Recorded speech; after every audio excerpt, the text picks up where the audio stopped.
Hello, welcome to USA Global TV and Radio. My name is Caroline Heward and I'm known as the Harley Street Stress Expert. Our show today is Talking Heads. I'm an expert presenter on today's topic, which is understanding anger and how to control it before it controls you. And it's part of the Mind and Body Connection series. Let's begin.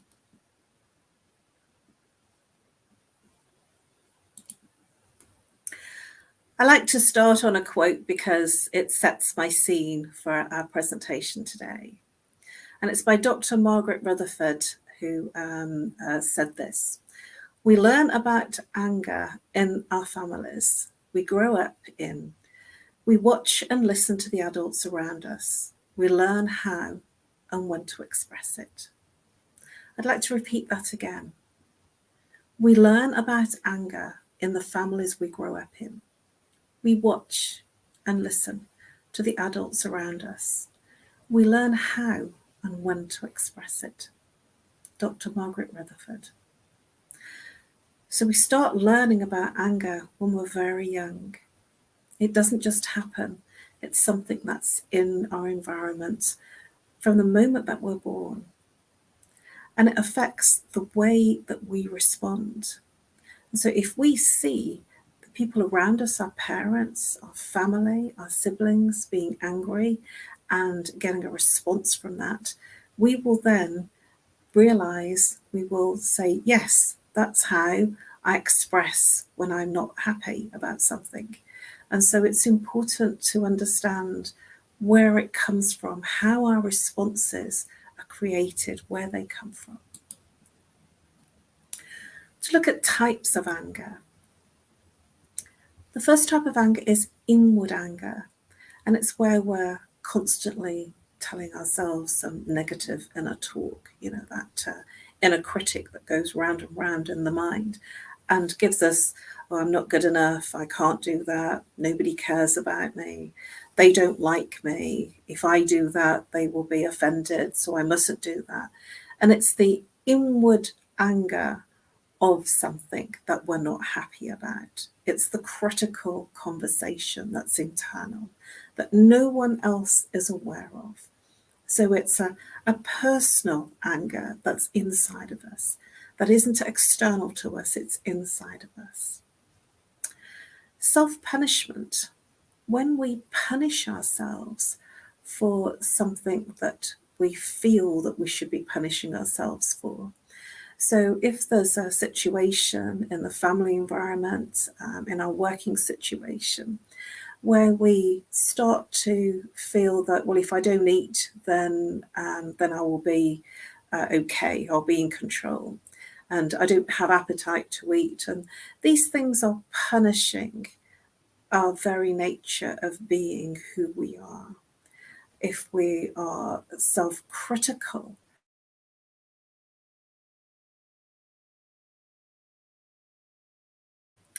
martyrdom. It's where we play the martyr. Oh, well, I'm just going to do this because nobody else will do it. And it will be, I'll get this done because I know that when I do it, it will be right. This martyrdom approach of just handling the anger, handling the external situation that's outside of you. This, I've got to get on with it and I'm just gonna get on with it. And this martyrdom is very dangerous because it can make us do all sorts of crazy punishment mechanisms to ourselves. So all these three types that we've been looking at, the inward anger, the self-talk, the punishment, the martyrdom, they're internal types of anger that affect us internally. And this internal anger has a reflection in our mind, our emotions, and our body. External anger, what I would like to call passive aggressive, is when we're probably making external verbal comments that we're being abusive to somebody, or we're being critical all the time, or we're making snidey comments. Oh, well, he won't do very well, or she won't do very well, or he's always making a cock up of that. That's a passive aggressive where you're kind of muttering and speaking to others about someone else. But it's an external expression, a verbal and an external expression of an anger that you feel towards someone. And this is known as passive aggressive. So it's passive because you're not really doing anything to the person.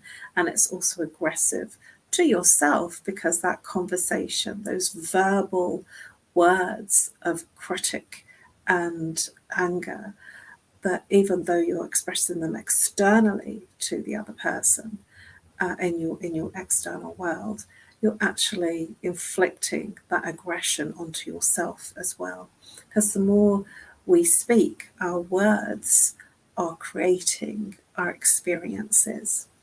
And when we are saying words that are negative and aggressive, we're actually feeding our body and our mind and our spirit with those negative thoughts, words, and therefore it turns into experiences and feelings. External anger also comes out as the physical expression, where some people, if they're angry, they might punch walls, they might bang doors, they might shout at someone, they might be verbally loud and abusive to someone, they might hit someone, they might hurt themselves, they might do something that punishes them physically or punishes the other person physically, emotionally, or mentally. So the external anger is when it comes out of you and it's expressed in your external environment. The internal anger is what goes on inside of you in terms of that self-talk, that self-punishment, and your martyrdom, gotta get on with it.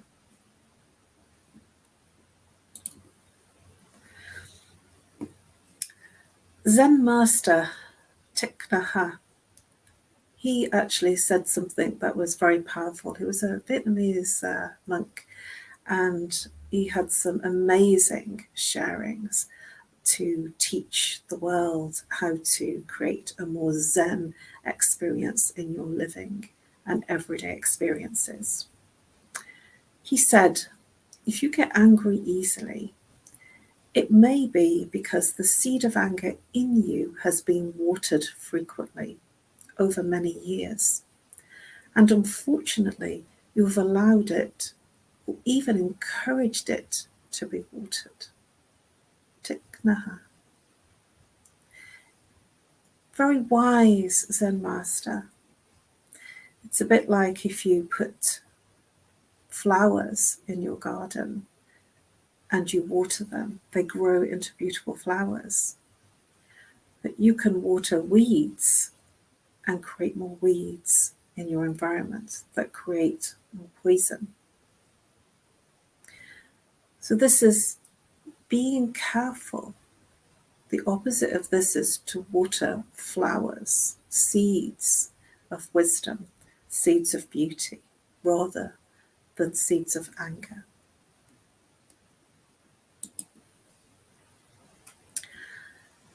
So let's look at the anger iceberg. What we see generally is the anger above. We see what's externally expressed, the frustration, the irritation. We see the anger in ourselves, and we experience the anger that's experienced externally to others and within ourselves. But anger has a lot of hidden experiences that are underneath the water. So if you imagine an iceberg, the iceberg that you see is only a small part, but there's much beneath the water, beneath the surface. And the anger beneath the surface, it can be emotions such as nervousness, feeling disrespected, feeling lonely, feeling insecure, feeling abandoned. It can be all sorts of things that can move you into a space of just not feeling good about yourself and your surrounding and your situation. And when you are feeling all of those things, what erupts and what people see is the top of the anger rather than what's underneath it, what's creating the anger. And if we look at some of the words underneath the water, like overwhelm, feeling disrespected, irritability, loneliness, insecurity, it kind of makes a little bit of sense. We then go into a softer state of compassion for the person that's angry. Because underneath the anger that's externally expressed, there is deep insecurities underneath that's creating the anger.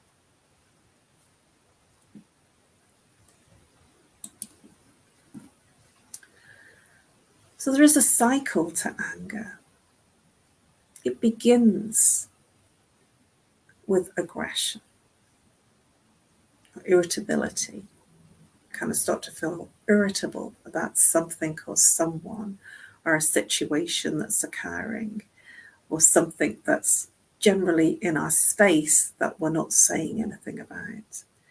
And so the anger can be boiling up, bubbling up under the surface. It can come out as a frustration, an irritability, a feeling of not getting where you want to be. And there's like sort of an internal battle going on of not feeling comfortable about what's happening. It can come out as aggression.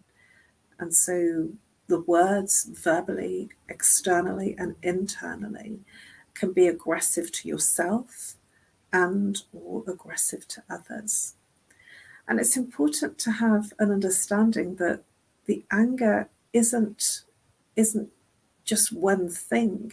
It can be a combination of things that can literally move us into that changed state from irritability to aggression.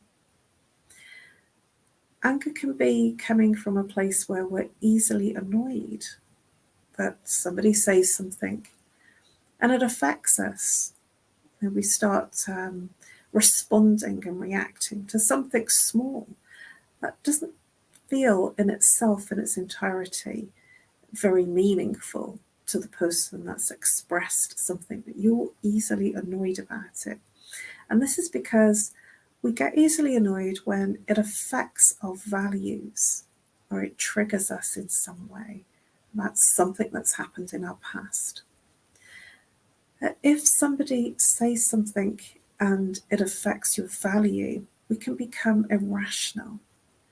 So if somebody attacks you and says something about your professionalism, for instance, I have a value on professionalism, I have a value on the fact that I consider myself an expert in what I do, and I have a value on delivering from the space of the highest place possible.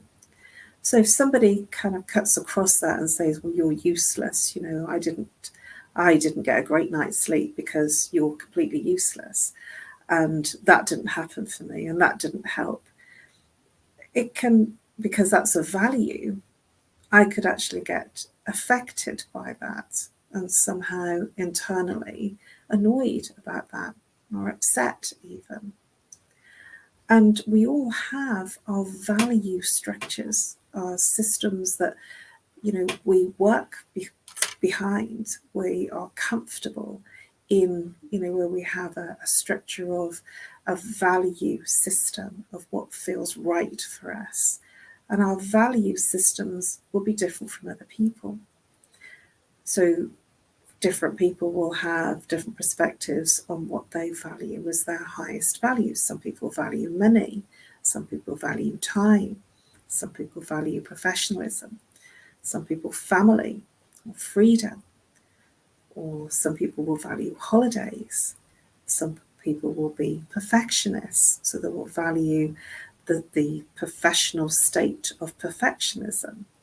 Some people will be annoyed when somebody cuts across a value that is a value to you but not to them.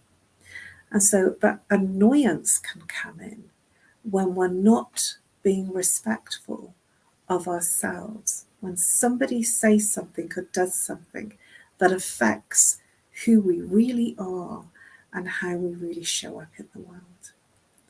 And these values are not rational to everyone.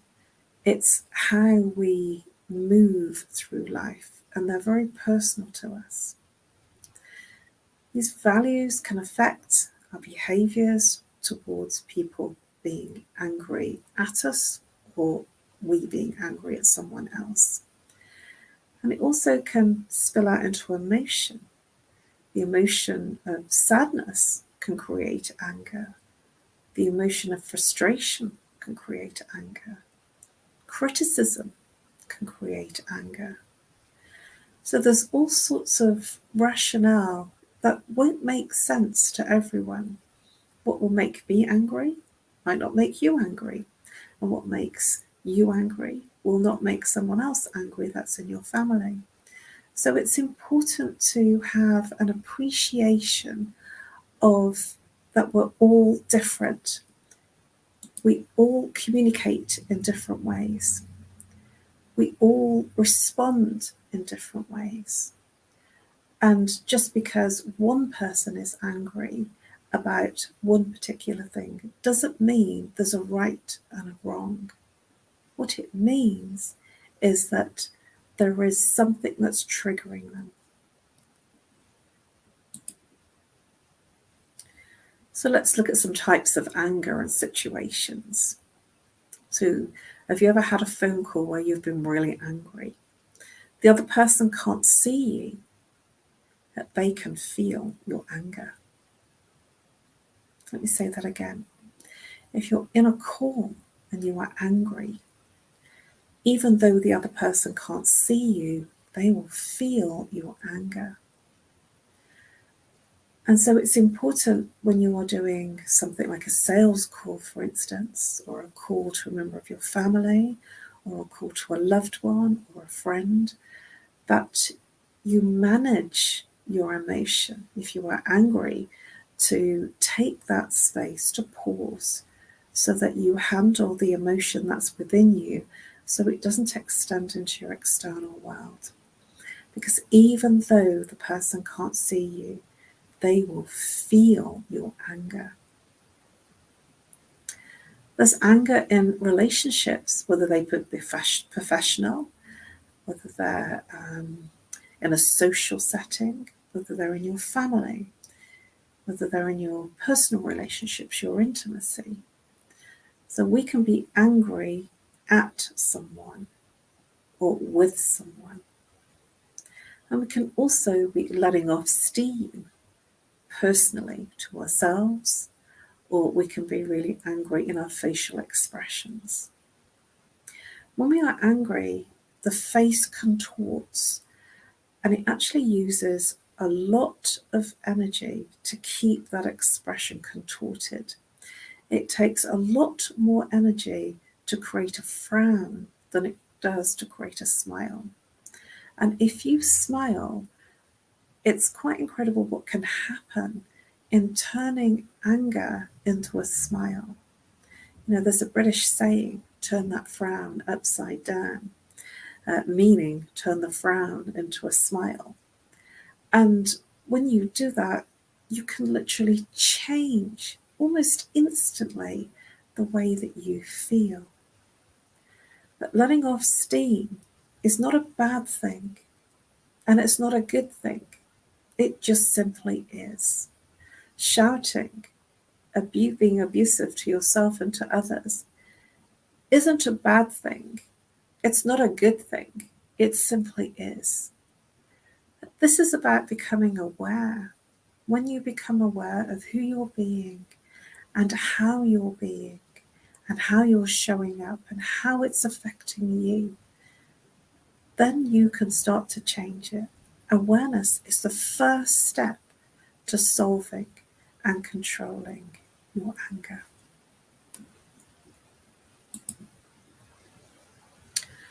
Repressed anger. When we repress our experiences of anger, we will generally avoid confrontation. But the anger is still there. So when we avoid confrontation, the anger is suppressed. And it can come out as needing to be in some level of control in all sorts of situations that you find yourself in, whether they be personal, business, professional, social, in your personal and intimate relationships. You will feel like there's a need to be in control or a desire for control in your given experience and situation. And that needing or desiring to be in control can almost make you personally overbearing in your external world and overbearing in your internal world. Because when you suppress anger, it actually expresses itself internally into you and starts to cause you some physical and emotional pain. So this needing to be in control has a huge impact in terms of affecting you in a negative way. Repressed anger can affect your boundaries, where it'll be difficult to say no to someone, always saying yes, being the yes person. Because when you're suppressing anger, you don't want to create a confrontational situation. And when you are in that confrontational situation, it will create situations in your external environment where people won't know what your boundaries are. And they'll be climbing all over them because they have no idea what your boundaries are. And you're quietly, muttering and grunting to yourself because they've stepped all over your boundaries. But actually, the other person has no idea where your boundaries are, what's okay, what's not okay. And that's because you haven't said. And so you can be in this confrontational situation internally where the other person has no idea that they've stepped all over your boundaries. And this can lead to even more repressed anger. When somebody's repressing that anger, it will create an environment of shutting down your personal feelings and emotions and your thoughts. Literally shutting down your emotions. And when you shut down your emotions, your escape route is the mind. And so then you'll be seen as perhaps complaining at this and at that, and that this person did that, or this person said this. And when you find that you're complaining and always talking about this didn't work, that didn't work, the person that's always writing the complaint letters, the person that's always going through a procedure, a law court case, the person that's got a grievance with this person and that person. This will be a familiar experience, the person that's complaining, because they're not just complaining about one aspect of their life, they'll be complaining about many aspects of their life. And that's because internally there's a repressed anger, and externally it comes out as complaining, justifying, wanting to and needing to be in some level of control and needing to be right, that justification mechanism. And this doesn't bode well for them because they're always in a battle, always fighting their corner, because they don't feel heard, they don't feel respected, and they don't feel cared for. The very fundamental reasons that they are in existence as themselves doesn't feel like they're being themselves. They're everything to everyone else and not anything to themselves. And when that happens, you lose your own self-identity. You lose a feeling of the will to live at times because nothing feels right. Everything will feel wrong. And so this battle will be an internal battle. And that battle resides here internally in the heart center. The heart center will feel very heavy And it'll almost feel like, you're every day you put your suit of armour on, and every day you go in and fight your battle. And every day you end up feeling exhausted. And every day you get up and you feel another day, another battle. It'll feel like a survival. And it wouldn't be surprising for you to know that when there's a repressed anger, it affects the adrenal gland, which is the root chakra, which is your foundations, your stability, your boundaries, your right to be here. And when the anger overspills, it will move into the solar plexus, which affects you in terms of your control in situations. This affects your power in situations, and it affects your self-esteem and your self-confidence. So repressed anger isn't comfortable. So avoiding confrontation and feeling that need to be in control will have an extreme impact on the way that you experience life, personally, to yourself. It can bring about a feeling of shame because you didn't control those boundaries. You didn't speak up and say what you really felt and what you really thought and why this is not right. And even though you feel those things, it's difficult for you to express because you want to avoid confrontation. And so on some deeper level, underneath that repressed anger, there will be a level of shame of you feeling that anger, because there will be an experience of not wanting to show anger, being passive about anger. And when we don't express our anger, it has huge detrimental implications to our body, our mind, and our emotional body. It affects us in a really, really deep way, because if we're always smiling and not expressing the anger in a good way, it will affect us in every aspect of our lives. I want to look at how we can break this cycle of anger, and looking at the cognitive behaviour therapy model of looking at the triggers. So what happens is there's an event, a situation, an experience, a circumstance, a conversation. So there's a trigger. Something happens and there's a trigger.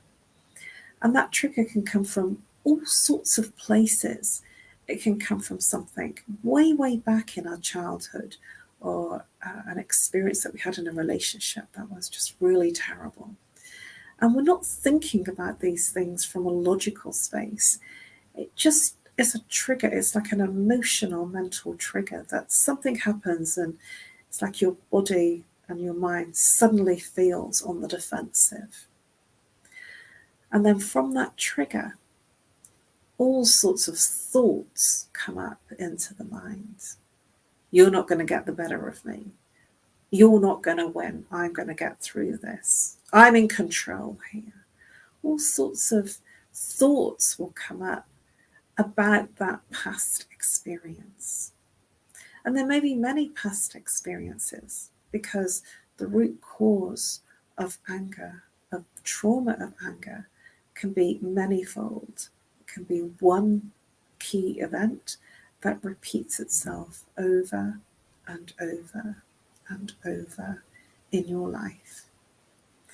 And so when we first learn anger, it can be when we're very, very young, maybe when we're 1 or 2 or 3 years old, and we respond to something that we don't feel comfortable about, because we see in our family that response in others, in our parents, in our siblings, in our relatives, our close family, our friendships.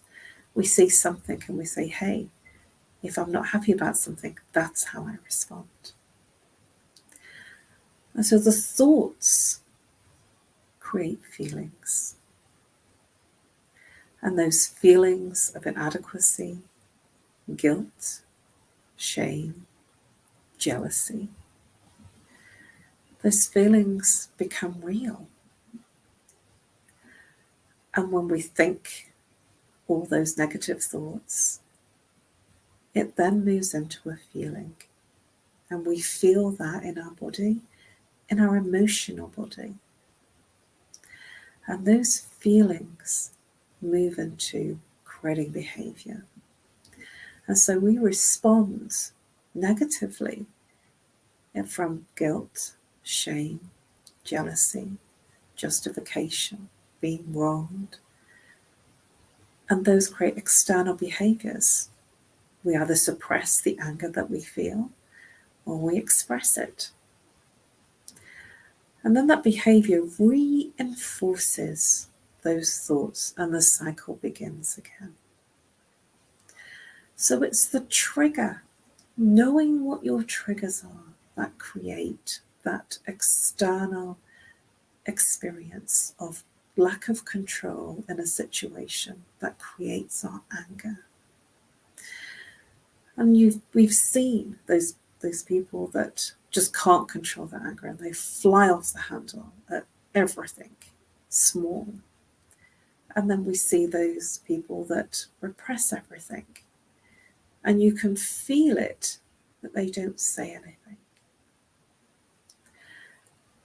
And then that reinforces and moves through the cycle of the thoughts, creating the feelings, feeling disrespected, feeling unloved, feeling uncared for, creating the behaviour of needing to be in control, and it goes on.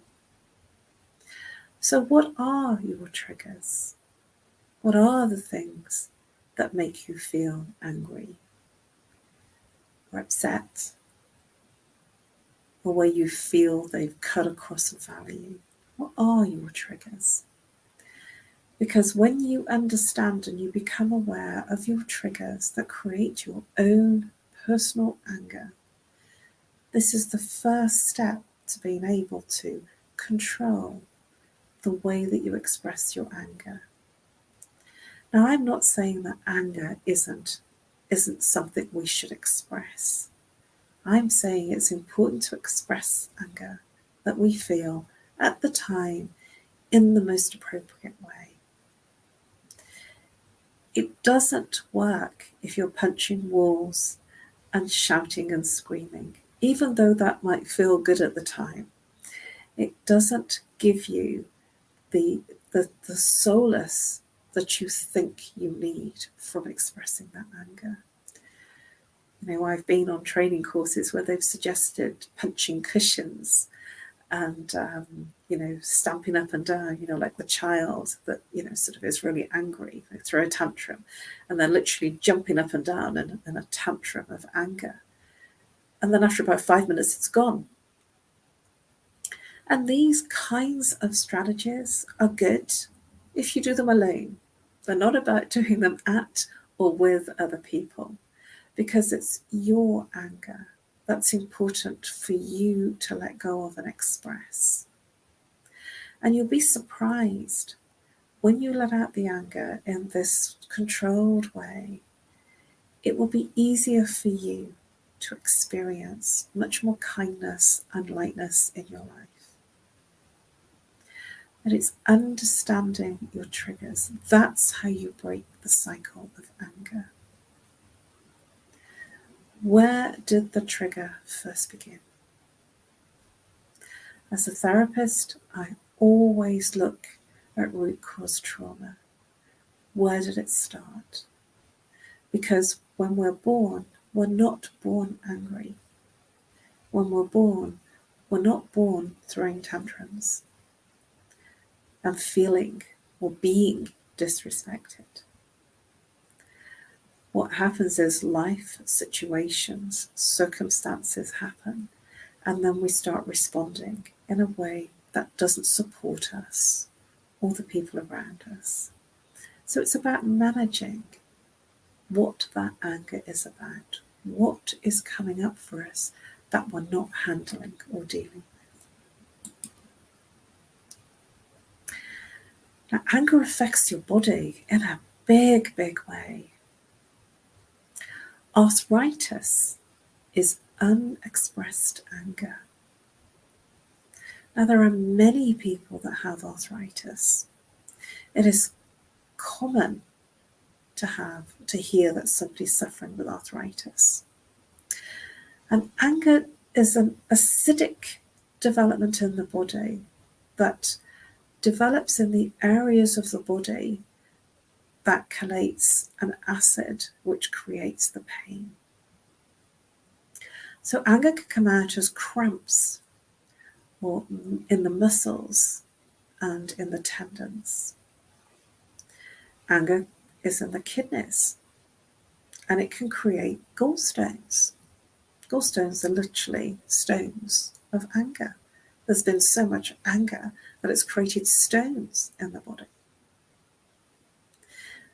So this is big, because we didn't express or know how to handle or express in the right way our anger.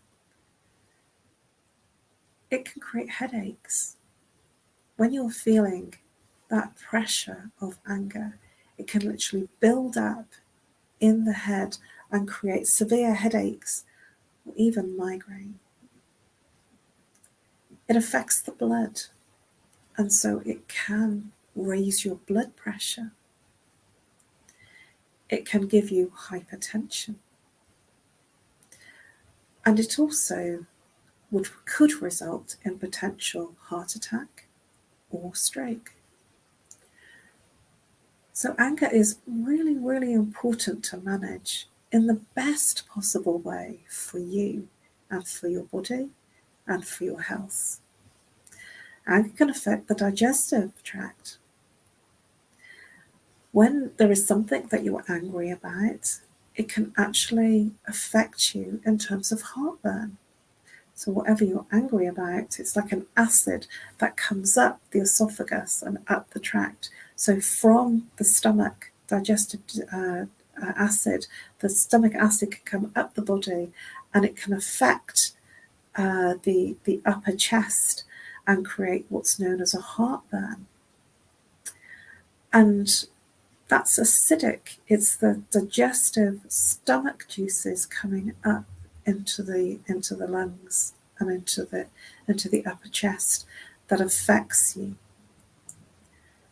And this is because there is something that you are angry about that you've not digested, not accepted. Mostly all these things can cause a huge mental, emotional, and physical fatigue in the body. You will feel generally very tired. Because remember, when you're frowning and in anger, it takes more energy to frown and be angry than it does to smile and to laugh.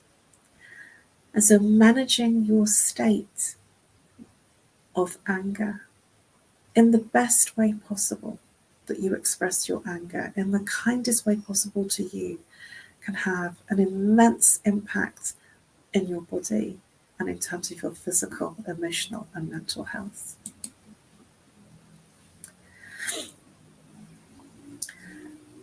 I want to look at some anger management models of how we can control what we get angry about and what we can manage about that anger. And there's this beautiful model that we tend to get angry often about things that are outside of your control. And so we can get angry about how other people react. We can get angry about other people's mistakes, or other people's feelings, or other people's words, or other people's ideas, or other people's play, and other people's behaviour. We can't control other people. And so when we try to control other people, this is where anger can fester and become really, really unmanageable, because you can't control other people's behaviour, their words, their responses, and what they do. And so getting angry about the external things doesn't help you, because there's nothing you can do. And in your environment, if you're on a train and it's running late and you're late for a meeting, being angry about that train running late and being late for the meeting does not help you, because it's out of your control. If you're in a meeting and the meeting has been hijacked by a few people with their own agendas, you can't control that. It's out of your control. And so when you get angry about those things, there's nothing you can do about it, and the anger implodes on you. So the way that I would look at this to help you manage your anger is to look at the things you can control. You control your own words, your actions, your ideas. You control the way that you respond to others. You control your own boundaries. And the things that you say to others and the way that you respond to others. Look at all the things that you can control about the experience that you're having. And when you control those things, you control your anger. Because you can't control what's outside of you. You can't change someone just by telling them that they've got to change. You can't make somebody do something. You can't make somebody be better or to do what you want at will. But you can lead by example. One of the things, my invitations that I would suggest is that you're kind to yourself. And in kindness, you create an environment of a higher vibration, and you create an environment of more compassion, more kindness, more love internally, which will reflect in your external world. When you look at managing what you can control, that reduces your anger management. That reduces your anger tenfold. Because most of the time we are complaining and getting angry about things that are completely outside our control. Managing your anger. Pause. Take a breath. Take another breath. And take another breath.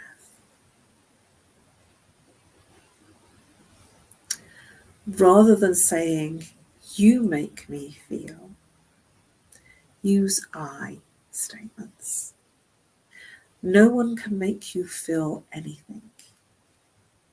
You make you feel everything. So use I. I feel this when I'm in this type of situation. Separate the behaviour from the person. It's never the person, it's the behaviour. Use I feel angry when I'm upset and I'm not in control. And when you use I statements, you put yourself into a place of tons of control. And when you're in control, the anger goes down and you can manage your emotions. Exercise. When you feel angry, go and take a walk, take a run, move away from the situation and do something that's positive for you. Run on the spot, go to the bathroom and run on the spot. Do some exercise. You will feel different. because what you'll be doing is moving that anger down the body and feeding the adrenal gland. And it will move you out of fight and flight, and it will move you into a place of resourcefulness. Meditation practice is really powerful for managing your state of anger. There's lots of different types of meditation.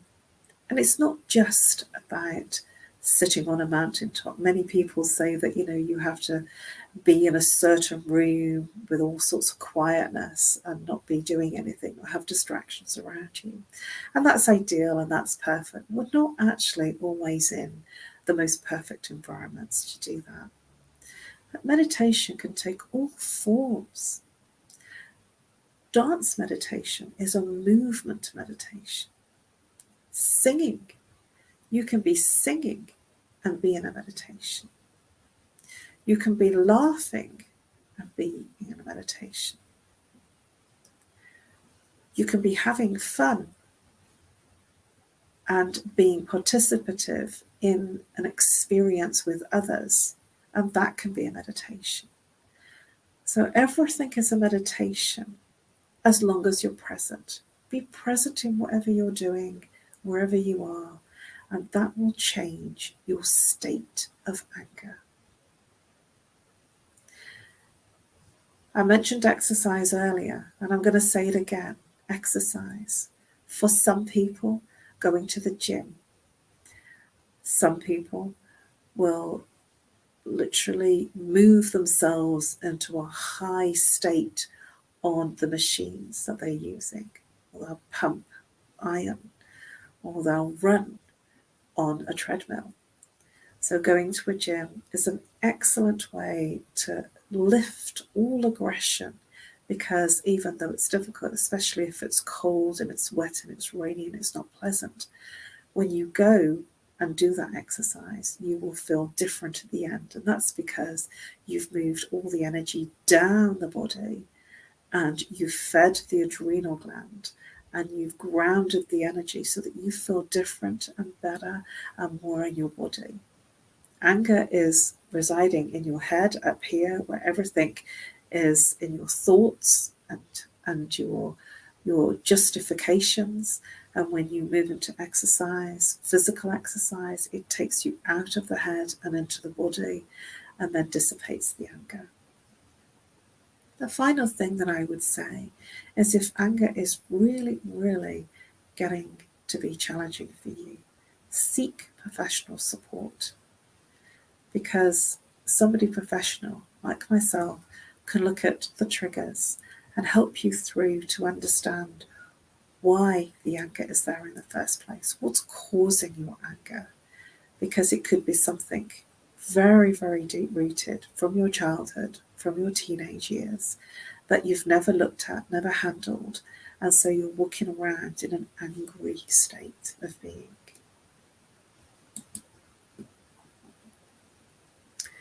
I'm going to finish with a Buddha quote. Holding on to anger is like grasping a hot coal with the intent of throwing it at someone. You are the one that gets burned.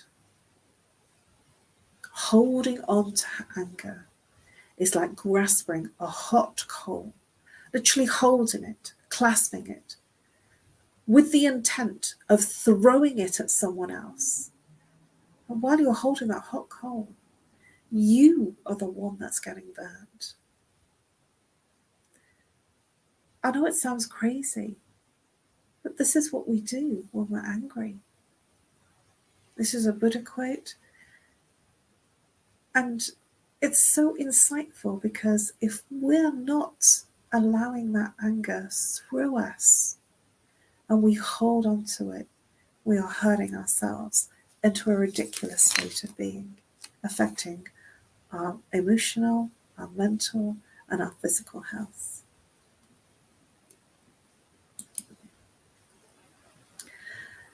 Thank you for your attention and your interest. please subscribe to our YouTube channel, which is USA Global TV and Radio. You can find all of our Talking Heads episodes under the playlist Talking Heads 2022. You can find all my Talking Heads episodes under Caroline Heward and under the Talking Heads 2022. Please do reach out to me if I may be of service. You can contact me on nomorestress@live.co.uk or call me if you're international +44. If you're local, 07523 120 189. I am here to be of service to you. I would love the opportunity to help you manage your anger so that you live the best life that you can for yourself, your family, your relationships, and your work. Thank you. Namaste.